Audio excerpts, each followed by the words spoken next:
I want to just say that for me, whilst I'm proud to be born and bred in Wembley in the United Kingdom, sometimes known as a Little India, schooled and worked for a decade as a barrister in England, and now representing the beautiful parliamentary constituency of Ferment in Hampshire in the UK Parliament, I love India.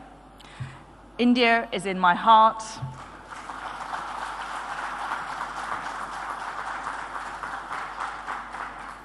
India is in my heart, she's in my soul, and she's in my blood. I'm proud to be part of the living bridge and one of the millions of British Asians who form the global Indian diaspora. I'm second-generation immigrant in Britain. My father was born in Nairobi in Kenya in the 1940s, but he has his roots in Asagao and Kalangut in Goa, where his ancestral home is and where his family still lives. His younger brother, Father Iris Fernandez, works as a priest in Delhi today, and he has previously worked for the Catholic bishops in India. And my mother is from Mauritius.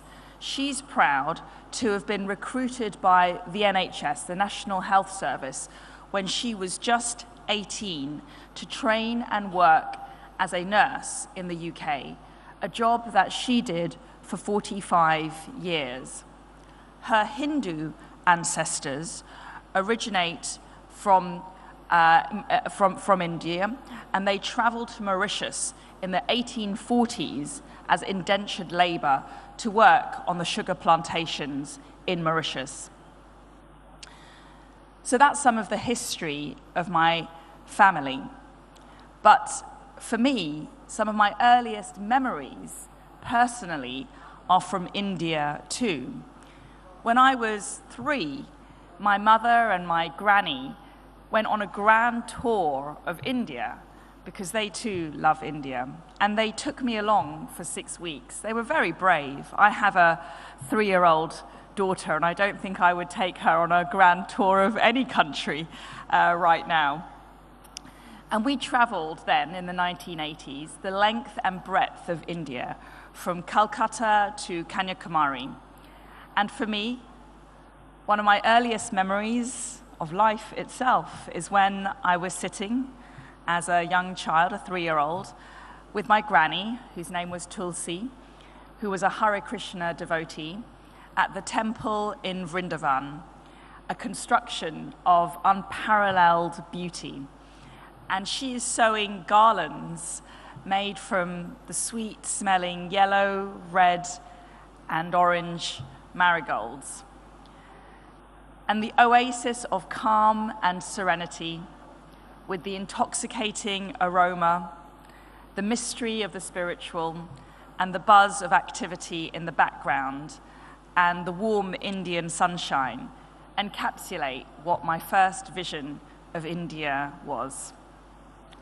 As an adult, 30 years later, I traveled around India myself with a backpack on my back about 10 years ago. And that's where I saw how transformed India had become. The enterprise, the innovation, the development, and the success that India has achieved, that you have achieved, is astounding. And I want to take this opportunity to applaud you and your fellow countrymen for achieving so much success in such a short time. From achieving the first landing by the Chandrayaan-3 mission on the moon's south pole, the victory cry of a new India, the presidency of the G20 last year, when we saw a new approach to multilateralism led by India, which meant a new voice for the global south in the international discourse. On digital public infrastructure, India has been decisive in her leadership, having witnessed the revolutionary impact of digital innovations like Aadhaar, UPI, and DigiLocker firsthand. And as the world's largest democracy, with the fastest growing economy in the world, with the IMF updating India's economic growth to 6.5% for both 2024 and 2025, let me just say, figures that we look at jealously in the UK. There is huge amount to be excited about and optimistic about when it comes to India's future on the world stage. And I haven't even mentioned your cricket prowess, which has caused us in recent months a lot of pain and sadness in the UK. Although I note the UK is making a very noble comeback in today's and recent matches. Now, given India's significance internationally, this year will be one in which India may play an important role diplomatically and politically. With over 60 general elections around the world, including in the USA and UK, both, if the current polling is right, marking a change in administration. We have wars in Europe and the Middle East, global challenges relating to COVID recovery, energy supply challenges, terrorism, and global migration movements of an unprecedented scale. There is opportunity for both countries, like the UK and India, to collaborate and work together on the world stage. That is why post-Brexit United Kingdom heralds a great opportunity for a UK-India trade deal that works for both our nations. To double trade to potentially £86 billion, doubling your exports and increasing UK investment in India, particularly in sectors like infrastructure, renewable energy, healthcare, and education. And I very much hope that our two nations will be able to secure a mutually beneficial UK-India trade deal. Now, from the UK perspective, and to give you an update from my country, we are focusing on the forthcoming general election, which will take place later this year. Our economy is recovering well post-COVID, with inflation falling by over half and unemployment low. There has been record levels of investment in our public services, such as the NHS and schools, such that today literacy standards in English schools have improved dramatically in the last 10 years by global standards. Now, from the Home Affairs brief, which has been my role in recent years, we now have a record number of police officers working on the front line in England and Wales, something that I delivered when I was Home Secretary. We recruited an extra 20,000 new police officers. And we passed new laws relating to public order, national security, overhauling our outdated espionage laws, and illegal migration, a challenge that we remain committed to fixing urgently in the United Kingdom. Post-Brexit, we have joined the CPTPP and taken a more deregulatory approach to business, thanks to our ability to diverge from rules emanating from the European Union. And militarily, we have maintained our 2.5% of GDP investment into our defence as the NATO standard, and developed new security and defence partnerships with Australia and the USA through AUKUS to develop the next generation of nuclear-powered submarines. So, to conclude, it's clear that we all live in exciting times in both the UK and India, and I look forward to spending time with you today and ongoing as we explore the vast array of topical issues on the itinerary. Thank you.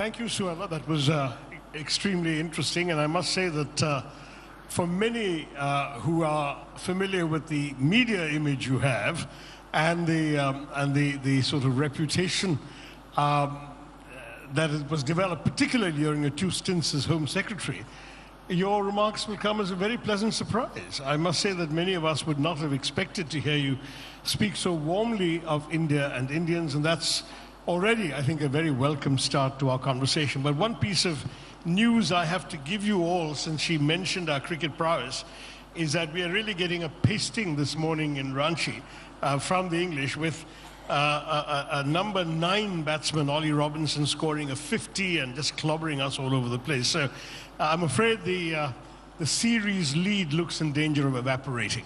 But anyway, that's neither here nor there, except that you mentioned it. But let me go back to the pleasant surprise of your remarks, because we have to admit that as far as many people who follow British politics in India are concerned, you have been portrayed, perhaps caricatured, you'll have to say, as almost a self-hating Indian, somebody who has been anti the free trade deal because it's going to facilitate more immigration from India, somebody who has been so tough on migration, both legal and illegal, that some of the less kind terms about you include a play on your name, Cruella. Now, you'll have to tell us, do your remarks this morning represent a departure from that, or is it simply an unfair portrayal of what you really believe? Well, Shashi, thank you very much for those warm words, and I'm glad to hear the welcome from you. Listen, I've been in politics, in elected politics, for nearly a decade now.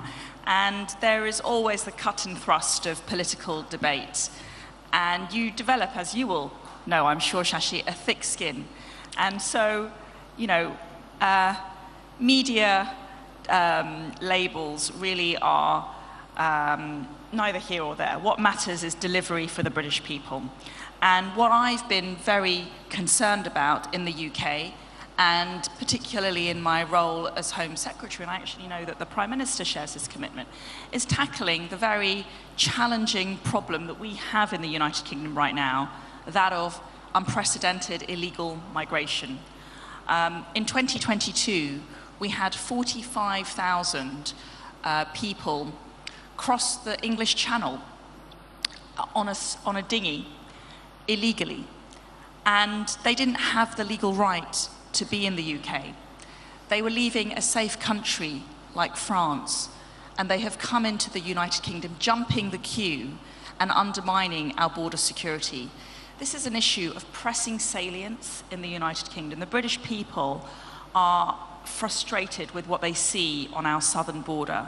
It's something that has occurred in recent years, pretty much post-Brexit, and it's something that the government really must fix. I know the Prime Minister, Rishi Sunak, feels very committed to fixing it, and I share that commitment. And so I think I've been attempting to reflect the very strong concerns that the majority of British people feel about illegal migration in the United Kingdom. We need to take a firm but fair approach. Ultimately, it's a humanitarian challenge because people are dying. People are dying in the Channel to get to the United Kingdom. They're being exploited by criminal gangs, people smugglers. They're often vulnerable people, but they're also abusing and exploiting our immigration rules. It's something that cannot continue. And as a politician, that's been the issue of most salience that I've had to deal with. But you know, you have argued that illegal immigration is the single biggest threat to Europe, but you've also argued, unless I've misread you, that legal immigration depresses average wages, increases costs due to the impact on public services, and reduces, therefore, GDP per capita. And isn't that paradoxical, given the very history you mentioned in your speech when you talked about your parents coming to the UK? Is it a case of somebody climbing on board the boat and wanting to pull up the ladder behind them so nobody else can come? No, it's not. And I'll tell you the first point I need to make here in this whole discussion about immigration. The United Kingdom, and my personal experience, that of my parents, bears this out, is an extremely welcoming country to migrants. We have, I think, an enviable track record of welcoming thousands, if not millions of people over the decades and indeed the centuries.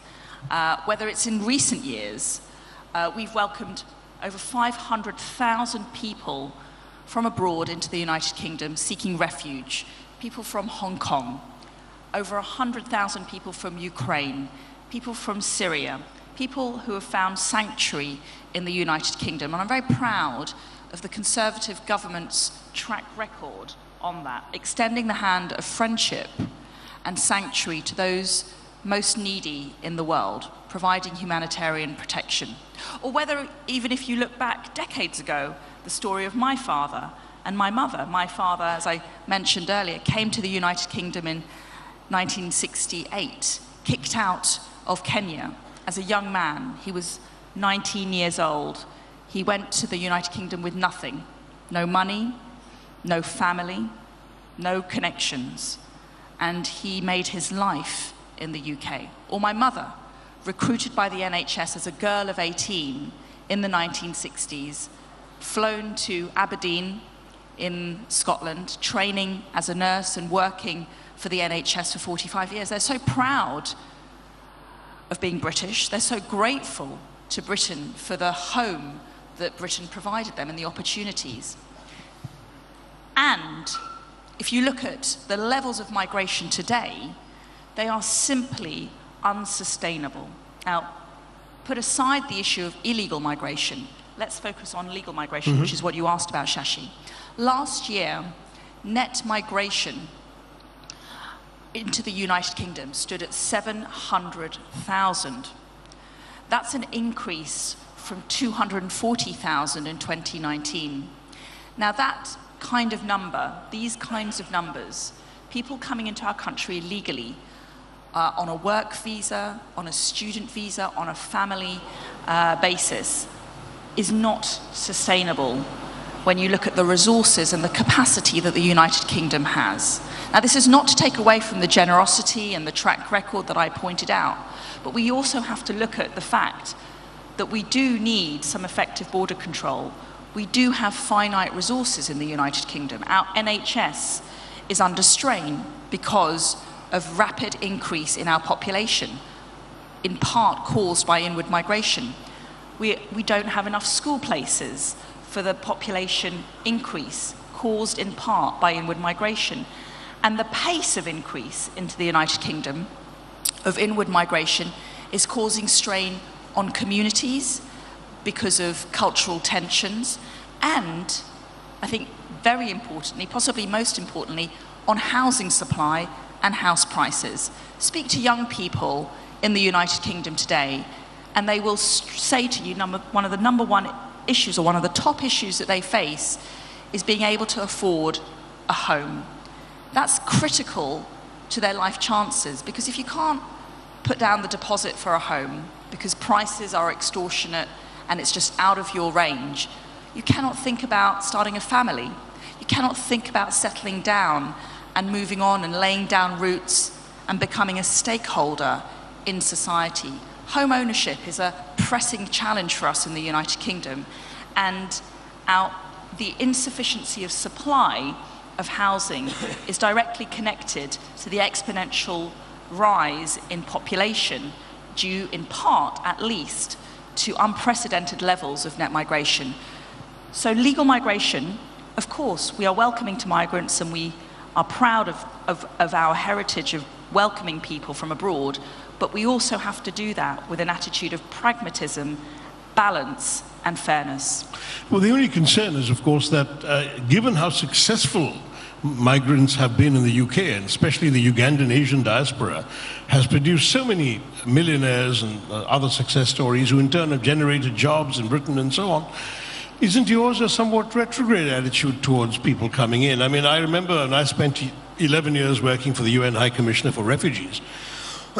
We would have a poster out that said, a bundle of belongings isn't the only thing a refugee or a migrant brings to their home country. Einstein was a refugee. And I think it's anyway, I mean, I take your point, I wouldn't want you to repeat it again, but it seems to me that your critics are basically arguing that there are a lot of people who've done well, but you're preventing others from having the chance to do well and contribute to the UK. I dispute that. I think, you know, as I said, the UK is very proud of welcoming people from abroad. And what we want to create post-Brexit, and I think this is an important factor in the debate, the Brexit vote in 2016 in the United Kingdom was a vote to leave the European Union. I campaigned and I voted to leave the European Union because I wanted to lower the numbers of inward migration. The 2019 general election in the United Kingdom made clear in our manifesto that we would lower overall numbers when it came to migration. We have a mandate from the British people to lower overall numbers of net migration. It's what the British people have voted for time and time again. It's incumbent on governments to deliver that. So one, we have a mandate, it's what the British people want. And secondly, of course, we welcome and we want to welcome the best and the brightest to the United Kingdom. We want to develop a high-skilled, high-wage economy. And we want to ensure that people with the talent, with the goodwill and with the right attitude are welcome to come and work in the United Kingdom and contribute to the prosperity of both our countries. I don't think that is anathema to my message on lowering overall numbers of net migration. Well, the thing is, I mean, you mentioned the free trade agreement very positively, but you've been a critic of it in the past, particularly because of your concern that while Britain has lots of goods that you want India to reduce tariffs on under an FTA, India would want to offer you people, and people is something you don't want to take. Have you changed your mind on that? Listen, I think if you look at our record following our departure from the European Union, the UK has done exceptionally well. We've struck over 70 free trade agreements with other nations around the world, something many critics said would never be possible. And these are mutually beneficial free trade agreements. And free trade really is the cornerstone to global prosperity and development for humanity, actually. And so I would definitely support a mutually beneficial, that's the key, a mutually beneficial free trade agreement between the United Kingdom and India. And I'm sure you would say the same, Shashi. So we always need to negotiate. And I'm sure common ground can be found, but it is clear that we do have to maintain border control in the United Kingdom. We do need to get overall net migration numbers down. As I said, we have an instruction from the British electorate to do that. And so to undermine that would be a dereliction of duty. Okay, so let me move on to another aspect that's of much interest in this country. You've called yourself a proud child of empire, and you've actually said that the empire was responsible for establishing the rule of law in their former colonies. Now, many of us in India have a very different view of empire, and I'm certainly amongst the more notorious critics of everything to do with empire, including the claim of rule of law, which was in fact administered in the colonies in the most appallingly one-sided and racist manner.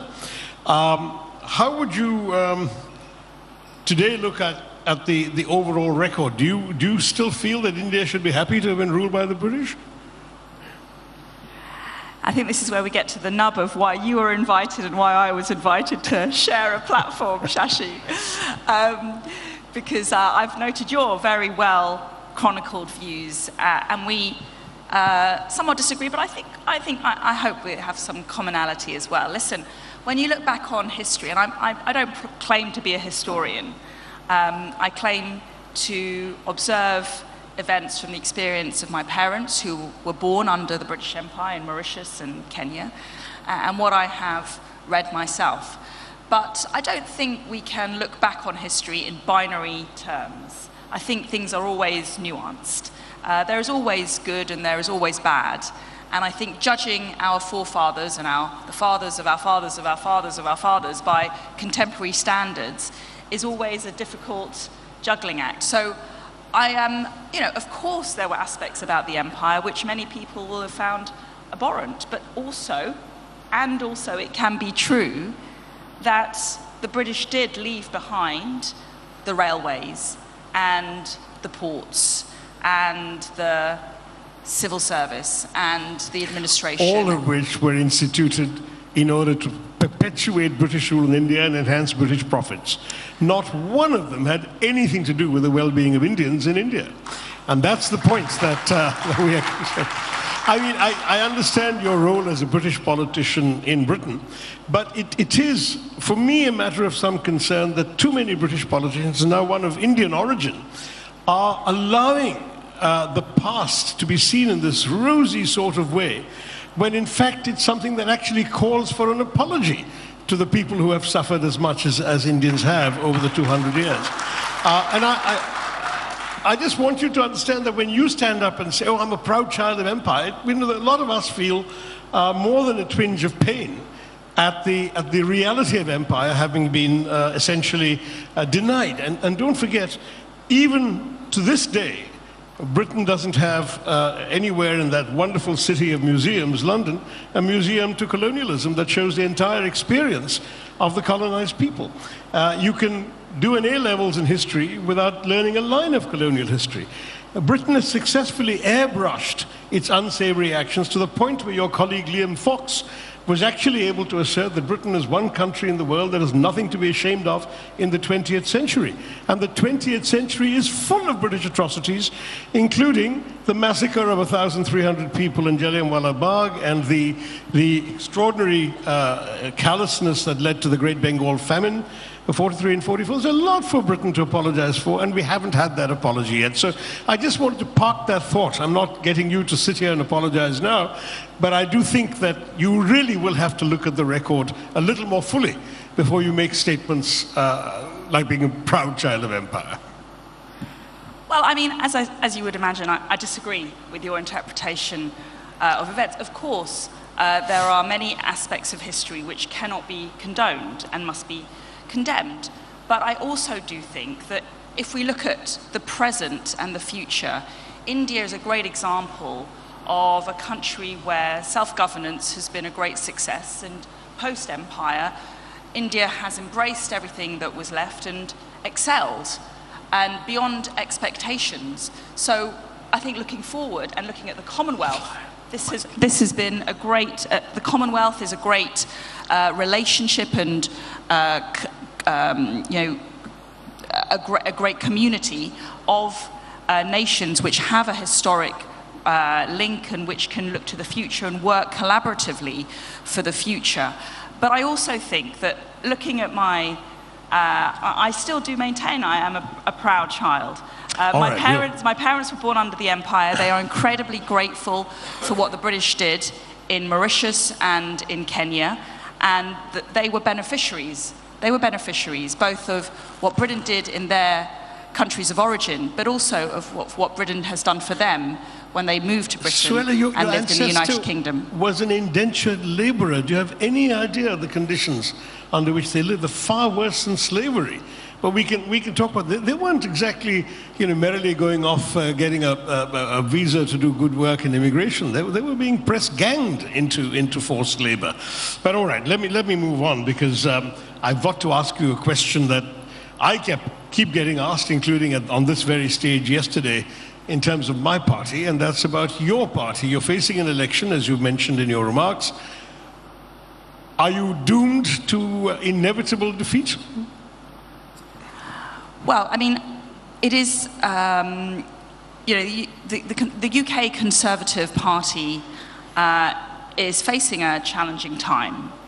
Just last week, there were 2 by-elections, and unfortunately, the Conservative Party lost control of those seats.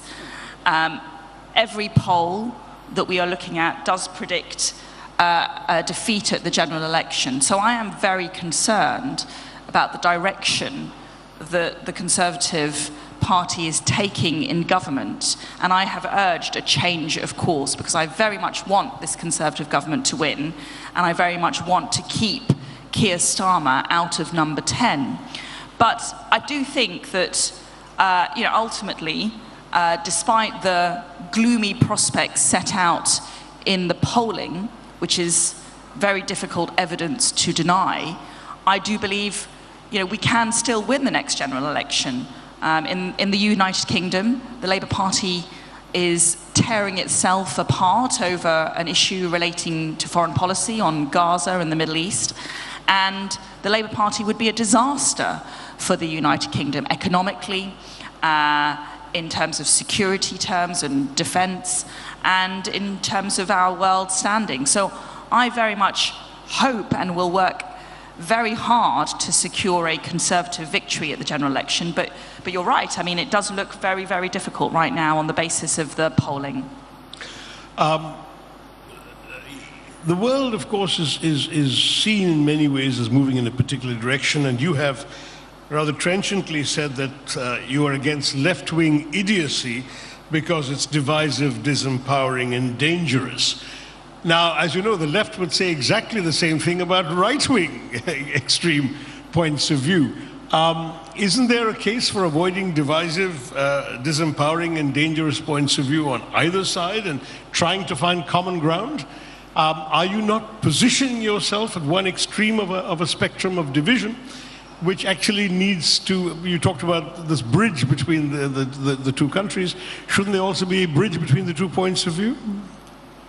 Well, I agree that on the extremes of any debate, you will often find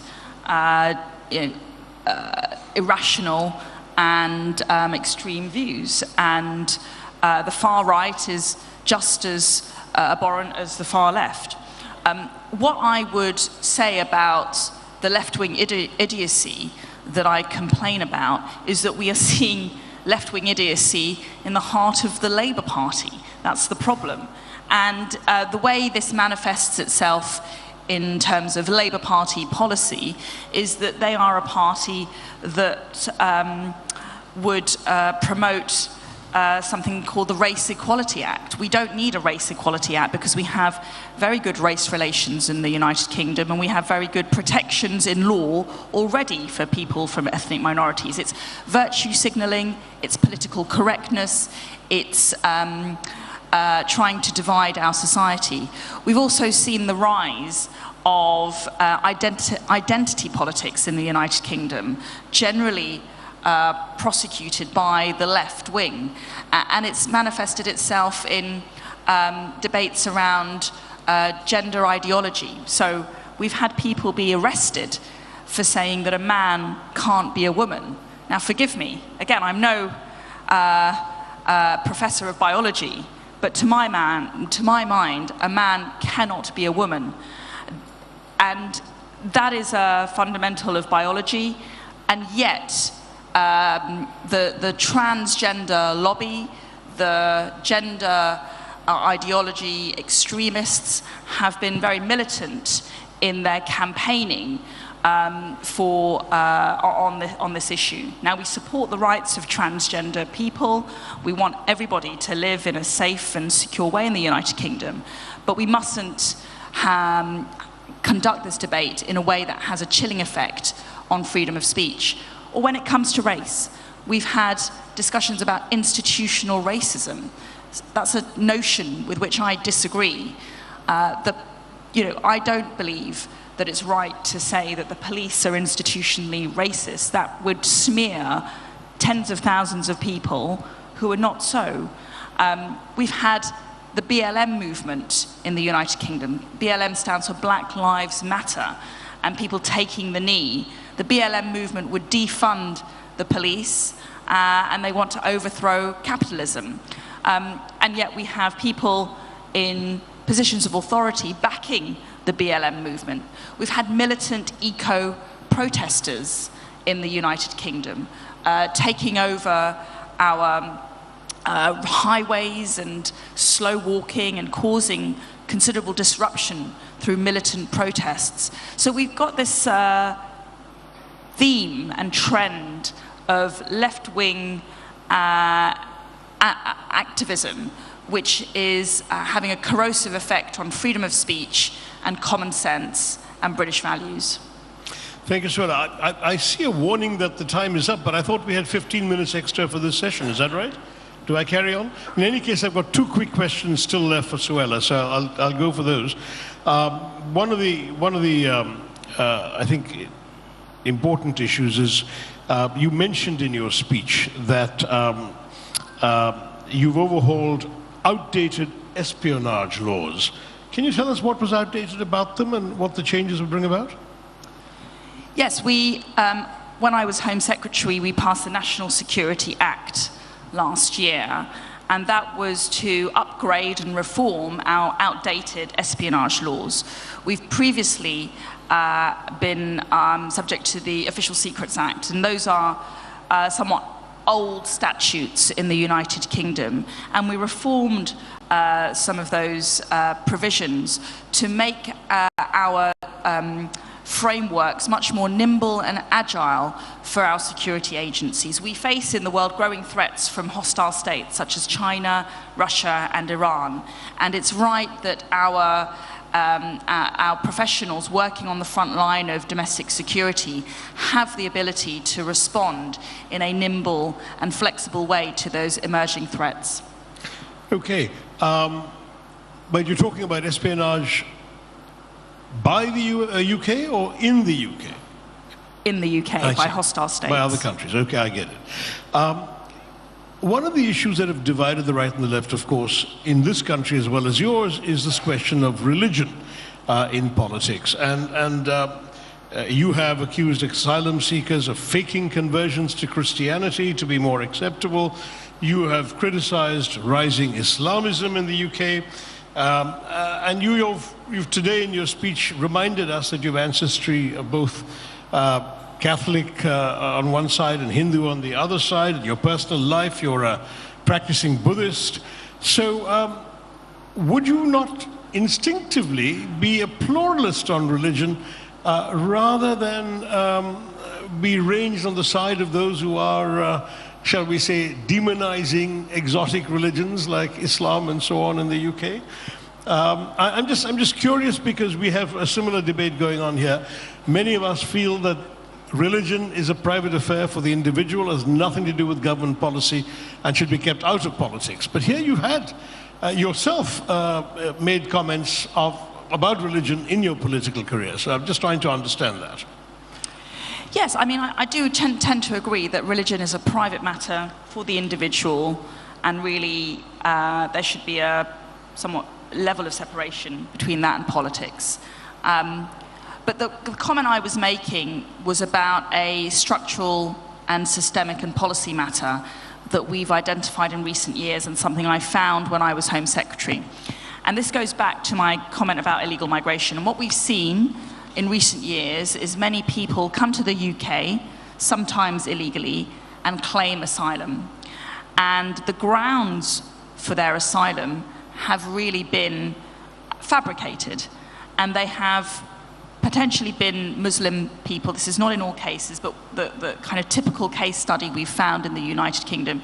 Someone has come from a Muslim country, they are themselves actually Muslim, and they have claimed to have converted to Christianity as a way of pleading refugee status, because they say on the basis of their Christian conversion, if they were to be removed to their Muslim country of origin, they claim that they would be persecuted. And so religion, namely the Christian church, has been exploited by asylum seekers or illegal migrants. And what we've identified in recent years is a trend whereby people are being able to fake their Christian conversion quite easily through the Christian church and then claim asylum and have that be the basis upon which they can stay in the United Kingdom. We just had a very tragic case, unfortunately, in the United Kingdom of a man called Ezidi who had come to the United Kingdom illegally several years earlier. And he claimed asylum. He had come from a Muslim country, and he claimed asylum. He was refused his claim for asylum. He went on to commit a sex offense and was committed of sexual offences. He was a convicted sex offender in the United Kingdom. He then claimed asylum again for the third time. This time, he claimed that he had converted to Christianity. And there is a suggestion that he had done that in a way which was false. He did it, he pretended to be a Christian.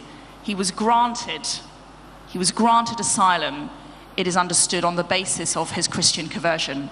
He thereafter, it's alleged, went on to commit further offences in a tragic way, throwing acid on a woman. And that lady had to go to hospital, a child was hospitalised, and a horrendous act of violence was committed afterwards. And the United Kingdom has been outraged by what was been seen as an exploitation of our migration rules. Nothing to do with his religion, but more to do with his act of violence. So what we've seen is, the question is, why was that man, a convicted sex offender, allowed to stay in the United Kingdom? He was allowed to stay in the United Kingdom because he pleaded that he had converted to Christianity, and that was a false basis. So our system is not rigorous enough, and it needs to be fixed. I see your point. All right, well, that's a different, in any case, that's an individual case. I know there's one issue you did want to briefly address before we wrapped up. What do you see as the biggest challenges facing the world today? Well, I think there are many challenges affecting global security right now. And if you look at the war in Ukraine and Putin's invasion of Ukraine, or if you look at what's happening in the Middle East, there are real threats to global security. If we look at the Middle East, Israel endured one of the most atrocious acts of brutality that it's seen in decades by the terrorist group Hamas. It's also under attack from Hezbollah. And Israel has the right to defend herself within the limits of international law, of course. But those calls for an immediate ceasefire are naive and dangerous. And I want to make clear that I'm against those calls for an immediate ceasefire, because this war in the Middle East could stop tomorrow. If Hamas laid down their arms, if Hamas returned the hostages that they still hold in captivity illegally, and if Hamas committed to peace. That's how we get an immediate ceasefire. It is not for Israel to unilaterally disarm in the face of an imminent and immediate threat posed by Hamas in Gaza. But Suella, the 29,800 civilians have been killed in this Israeli bombing in Gaza, including thousands of women and children. Is this something you really want to see continuing? What's wrong with the humanitarian ceasefire while the other things are worked out? Well, of course, humanitarian protection should be provided for civilians. International law requires it. And that is why there is more that other countries might be able to do, like Egypt. And Israel itself have made provision for the humanitarian aspects of this conflict. But let's be clear, Hamas have been unrelenting in their attacks on Israel, brutal to the extreme in unspeakable ways, and they would do it again. And Hamas leaders, Hamas operatives, are holed up in all parts of Gaza, but also in Rafah. And so it's incumbent on any self-respecting government to do what it needs to do to protect its citizens. Israel is currently under constant and violent attack from Hamas, and therefore it does need to protect itself. It does need to eliminate Hamas, and we need to maintain our support for Israel in that endeavor. Right, I take your point. I think respectfully some of us will disagree with you on aspects of that, but we can talk about it later. The warning sign is here. Just an update since we began with Suella's rueful reference to India's cricketing prowess against England, and I said we were getting pasted this morning. When I said that, England were 347 for 7 in pretty much record time. I'm pleased to let you know that India's taken those last 3 wickets and England are 353 all out. So we might yet redress the balance. The empire strikes back, Suella. Thank you very much, and ladies and gentlemen, a big hand for Suella Braverman. Well, what a match of equals this has been. Thank you very much for leading that conversation, Dr. Tharoor and Ms. Braverman. Thank you for taking on those sharp questions from Dr. Tharoor and answering them with such candor. I'd request you to please stay on stage as I invite Avinash Pandey, CEO, ABP Network, to join us and present you with a token of our immense gratitude for your presence here today.